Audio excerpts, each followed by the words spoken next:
So it turns out a lot of people seem to really like the intro to my last video where I trolled the Anthem fanboys, and I really wish I had another intro like that to offer up, but the honest truth is I don't think I have the skill set to pump out stuff like that on a consistent basis, so until I think of more things, it's just going to be the normal starting sequence.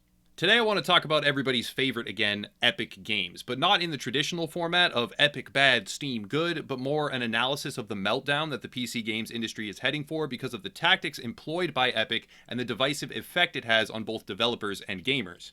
On a fundamental level, you would be hard-pressed to find players that don't want developers to be properly paid for their labor or compensated fairly for the sale of their games. It's pretty obvious at this point that the problem with Epic Games is not the 88-12 revenue split, and in fact, I would hope that Steam makes some adjustments to compete on that level in order to really put Epic in their place. But for a couple of very annoying reasons, the tension between Epic and Steam is bleeding over to developers and gamers. When I say developers, I actually mean developers, not publishers. Fuck publishers. Large publishing companies consistently do shady things and have a negative impact on general industry health. For an easy example, we can reference the recent expose on Anthem, which discussed a phenomenon called BioWare magic, which is really just a half-assed way of saying panic-driven crunch time scrambling. And alongside that was another term, stress casualties. Stress casualties were said to be a common occurrence at BioWare due to the pressure of crunch time development in the lead up to release, and while a certain portion of the blame regarding misuse of development time is laid at the feet of BioWare, it mostly comes down to upper level management and EA themselves.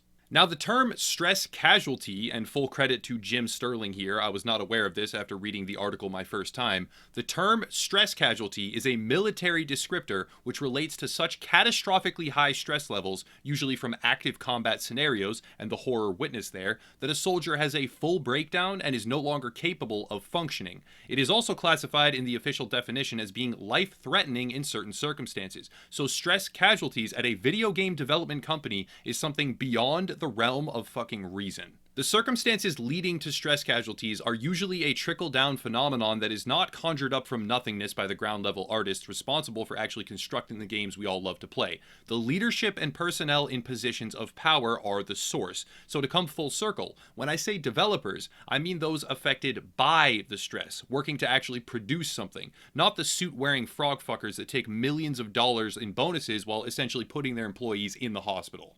In my eyes, allowing developers to be properly compensated is a wonderful thing. That's never been the issue with Epic. In fact, I'd say it's one of the few, and easily among those few, the largest positive that the launcher even has. But in some twisted world, the idea that gamers don't want to use a platform that does one or two good things while executing anti-consumer hostile takeover tactics and promoting a strategy that is blatantly detrimental to the gaming community at large, as the leadership fans the flames and provokes the very audience he expects to use his shit-ass product, the idea that gamers not wanting to use Epic is somehow because they don't want developers to get paid properly is cosmic levels of fuckboy stupid. The problem is, as gamers lash out against what is easily defined as invasive and inconsiderate anti-consumer aggressive business growth, developers somehow internalize that pushback and think, oh, they are just entitled, they don't want us to be treated fairly and blah blah blah. One of the earliest signs of this came during Metro Exodus when it was poached from Steam at the last minute. Because of the Switch, consumers were obviously going to be angry. I don't know what kind of moron doesn't see that coming or understand why they are or were angry, but whatever. And as the frustration grew, gamers started to review bomb previous Metro games. Now, I've said before, the idea of review bombing or lashing out against previous and unrelated titles as a statement doesn't help anyone. It just creates problems. But on a truly basic level, what else can gamers actually do? Sure, they can not buy the game, or they can wait a year until the exclusive period is over, but those are not ideal scenarios. The ideal scenario is to just offer the damn game on both platforms, and boom, all problems avoided. But that's not the tactic Epic is going for. So because there is a definitive lack of meaningful pathways for gamers to express their wholehearted discontent with Epic's current philosophy, they review bomb. It's one of the few ways they can contribute to a greater and more vocal message. But that type of vocal pushback gets internalized by developers and starts to foster an us versus them mentality between the wrong groups.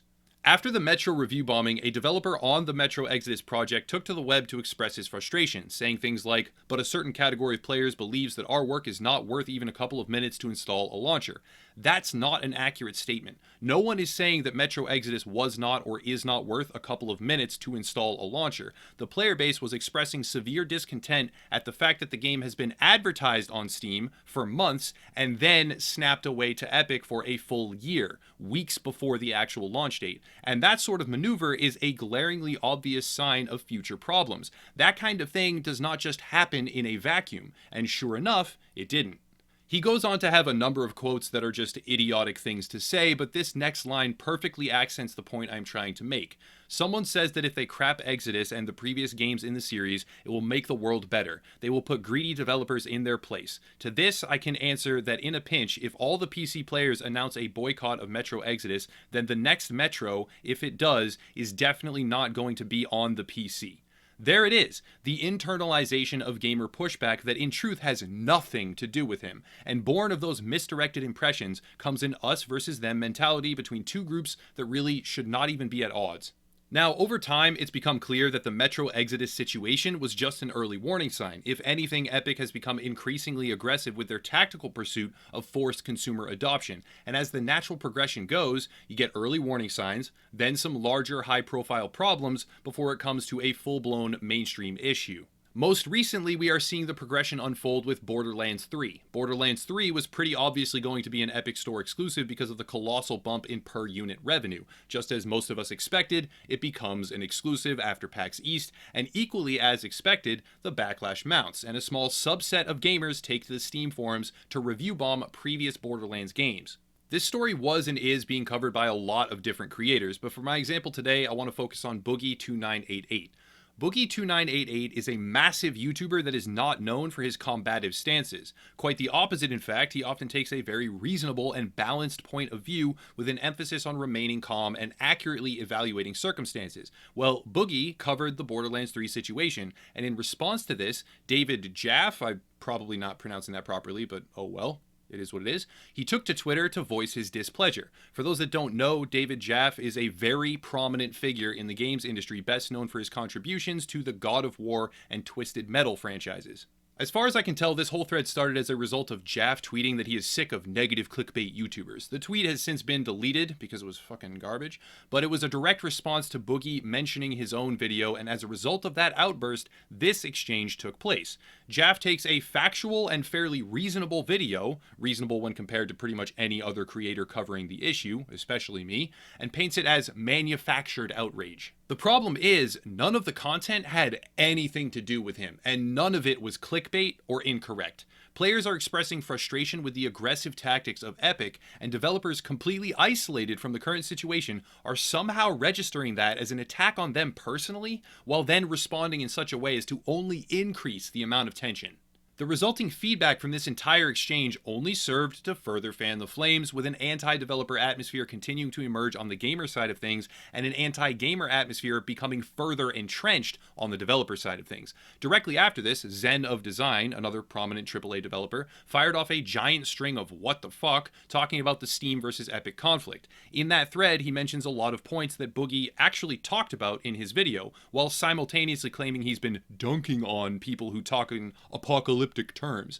It's smug as fuck, and also yet again underlines an us versus them mentality, where he repeatedly emphasizes how much more money developers will get under the Epic revenue percentage terms, something that no one is disputing.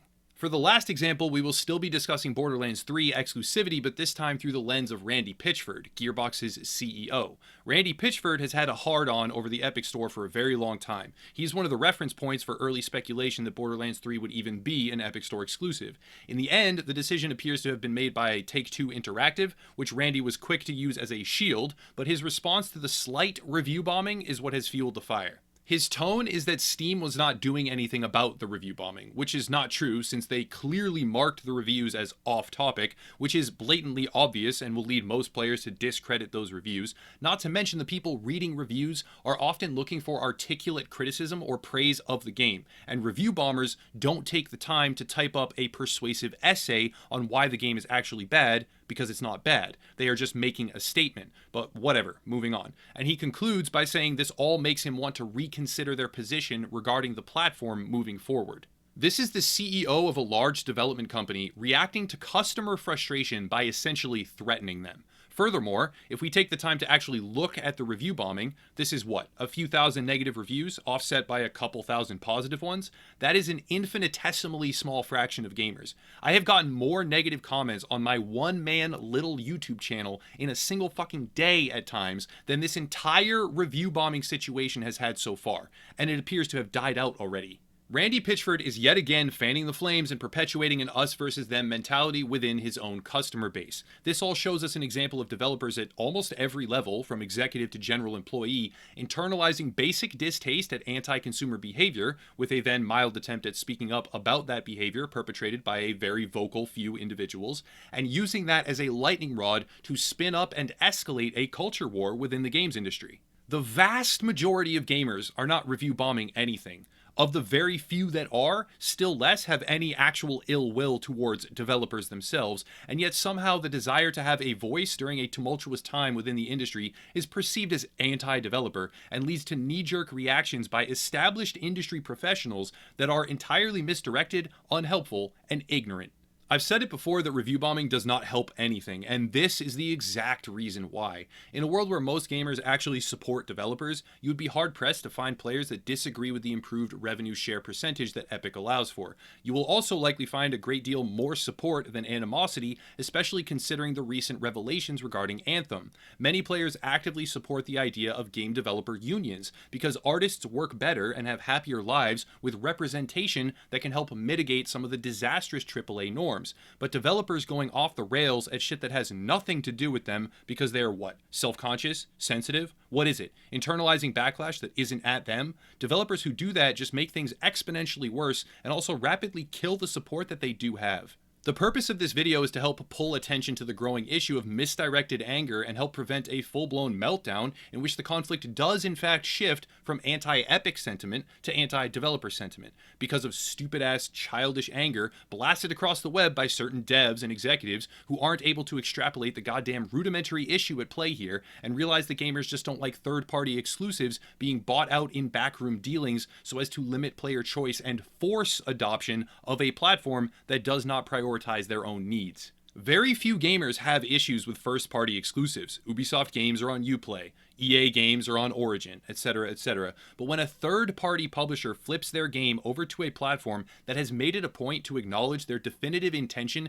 to minimize consumers' ability to even express or defend themselves on the platform from predatory industry practices, that's where the anger and frustration comes from. And truth be told, with Epic's bankroll and management philosophy, this process is still just getting started.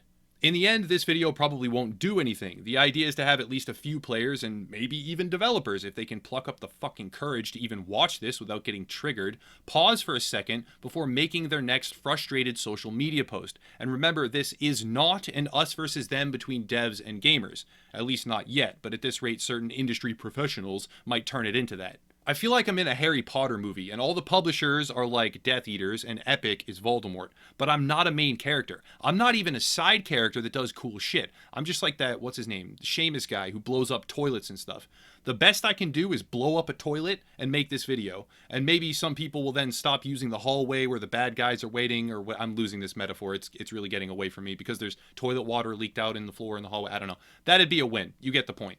Anyways, that'll wrap it up. In before it gets called clickbait, even though it is a complete point-by-point segment designed to accurately discuss the exact title. Because nowadays, clickbait is synonymous with, I don't like what you just said, so you're a clickbait YouTuber.